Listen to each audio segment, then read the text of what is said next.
बच्चों, हिंदी की कक्षा में आपका हार्दिक स्वागत है।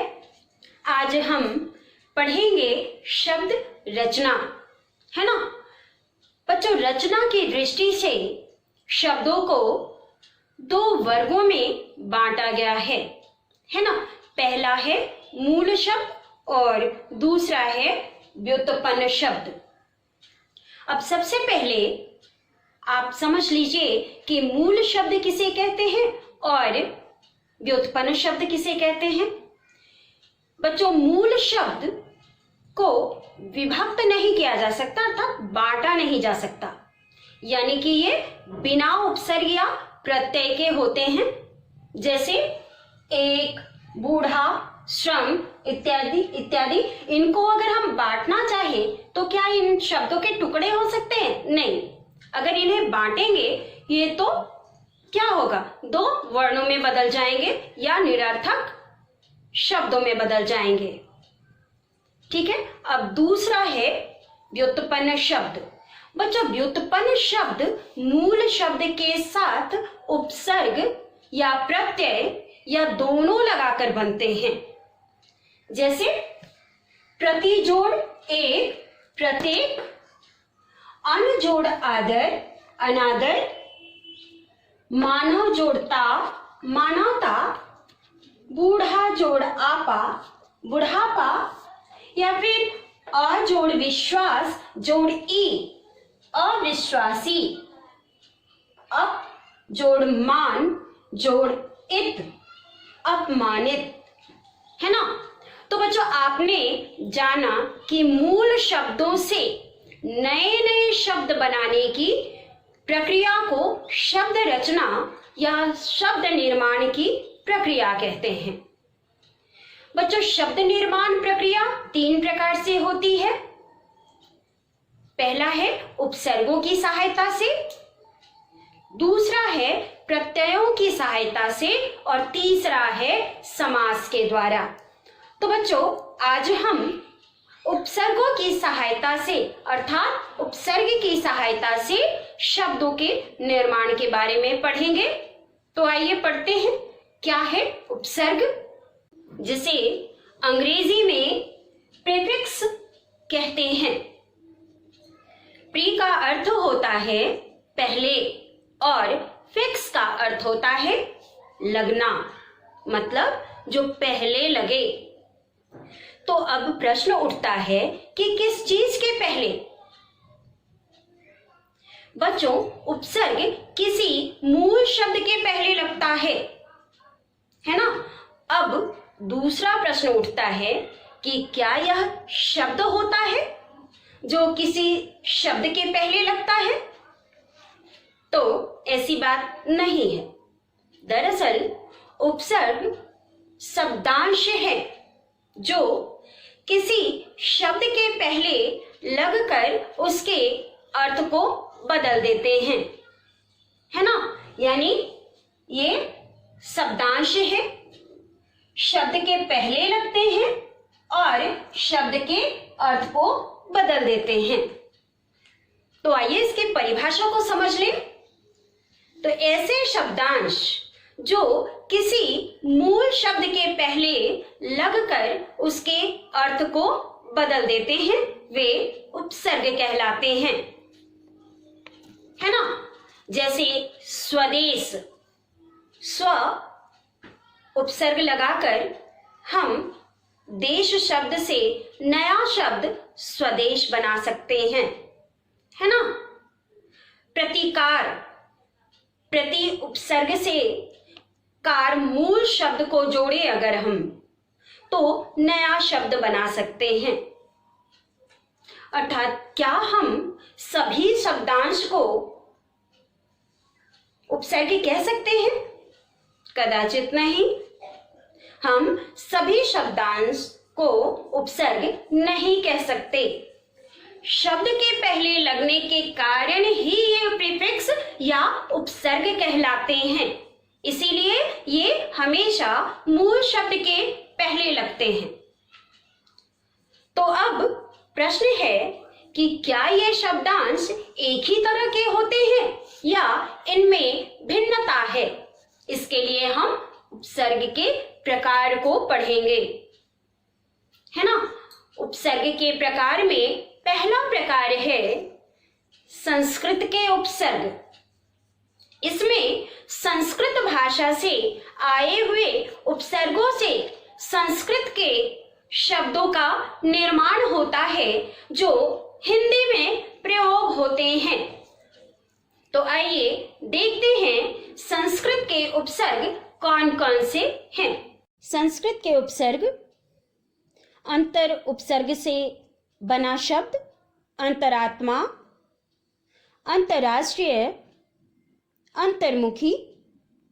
इन सभी शब्दों में अंतर उपसर्ग लगा है ना।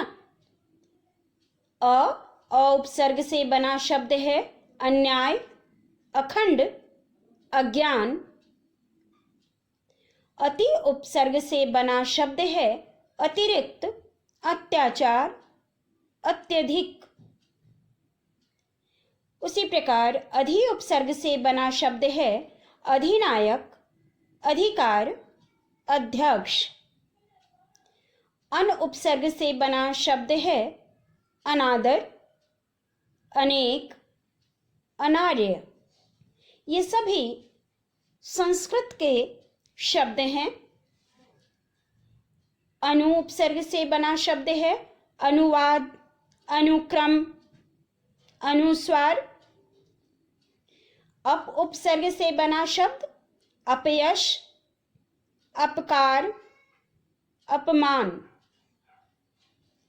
अभि उपसर्ग से बना शब्द अभिनय, अभिप्राय, अभिजात। अव उपसर्ग से बना शब्द अवगुण, अवशेष, अवनति।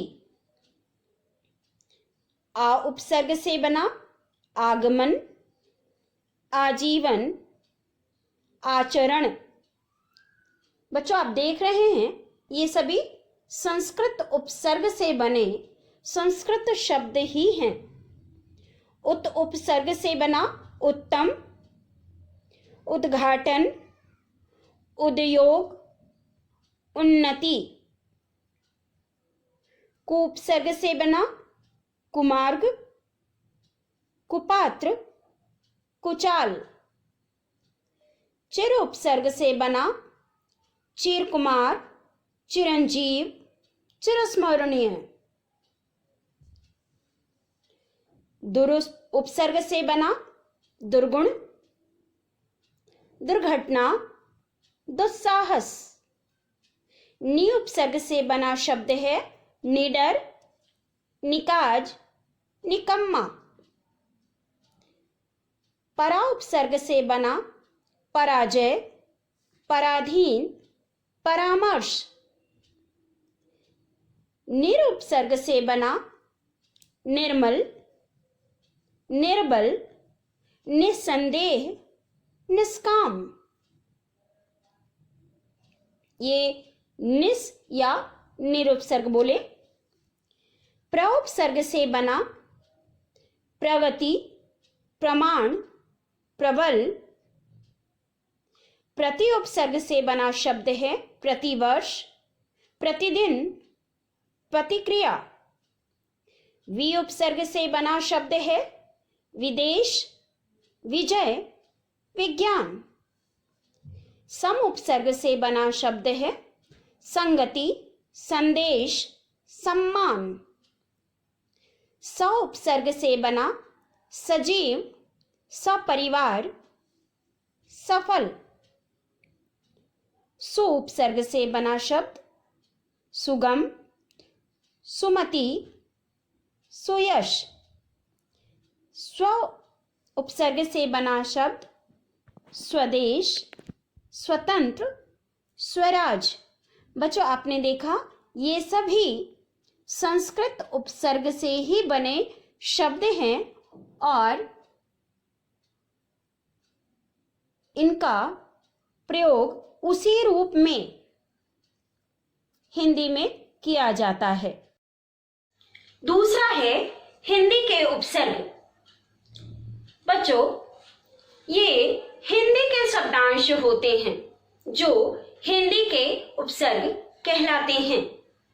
इससे बनने वाले शब्द हिंदी के शब्द होते हैं जो वाक्यों में प्रयोग होते हैं। तो आइए देखते हैं ये शब्दांश कौन कौन से हैं। हिंदी के उपसर्ग हैं अध उपसर्ग से बना शब्द है अधपका, अधकचरा, अधमरा। अन उपसर्ग से बना शब्द अनपढ़, अनजान, अनमोल। अ उपसर्ग से बना अवगुण, अवघट। कु उपसर्ग से बना शब्द कुसंग, कुपुत्र, कुदिन, कुपात्र। दु उपसर्ग से बना दुबला, दुविधा। नी उपसर्ग से बना शब्द निहत्था, निकम्मा, निडर। पर उपसर्ग से बना परहित, परलोक, परदादा। बच्चों आप देख रहे हैं ये सारे शब्द हिंदी के हैं और इनका निर्माण भी हिंदी के उपसर्गों से ही हुआ है। भर उपसर्ग से बना भरपेट, भरपूर, भरसक। सु उपसर्ग से बना सुलेख, सुफल, सुजान। बच्चों तीसरा है अरबी और फारसी के उपसर्ग। अरबी और फारसी के शब्दांश से जो शब्द बनते हैं वे अरबी और फारसी के शब्द होते हैं। तो आइए देखते हैं ये शब्दांश कौन कौन से हैं। अरबी फारसी के उपसर्ग हैं कम, खुश, गैर, बद, बे, ला, हम। अब आइए इनसे शब्दों का निर्माण किस प्रकार हुआ है यह भी देख लें। कम उपसर्ग से बना शब्द है कमजोर, कम अक्ल, कम कीमत। खुश उपसर्ग से बना शब्द खुशबू, खुशकिस्मत, खुश मिजाज। गैर से गैर हाजिर, गैर कानूनी, गैर जरूरी। बद उपसर्ग से बदबू, बदनाम, बदसूरत। बे उपसर्ग से बेकाबू, बेचैन, बेमिसाल। ला उपसर्ग से बना शब्द लापरवाह, लाइलाज, लापता। हम उपसर्ग से बना शब्द हम उम्र, हम शक्ल, हम सफर।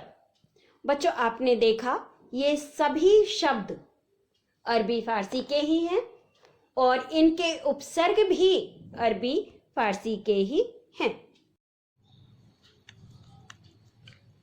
तो बच्चों आज हमने क्या क्या पढ़ा? हमने पढ़ा उपसर्ग किसे कहते हैं तथा उपसर्ग के प्रकार, है ना। पहला संस्कृत के उपसर्ग, दूसरा हिंदी के उपसर्ग, तीसरा अरबी और फारसी के उपसर्ग, है ना। आज के लिए इतना ही। अगले वीडियो में हम प्रत्यय पढ़ेंगे। बच्चों आज के वीडियो में मैंने जो भी पढ़ाया है उससे संबंधित नोट्स तथा प्रश्नों का लिंक मैंने डिस्क्रिप्शन बॉक्स में डाल दिया है। और यदि इस वीडियो के किसी भी शब्द या एक्सप्लेनेशन को समझने में आपको किसी प्रकार की कठिनाई हुई हो तो कमेंट सेक्शन में अवश्य कमेंट करें ताकि मैं आपकी सहायता कर सकूं। तब तक के लिए धन्यवाद।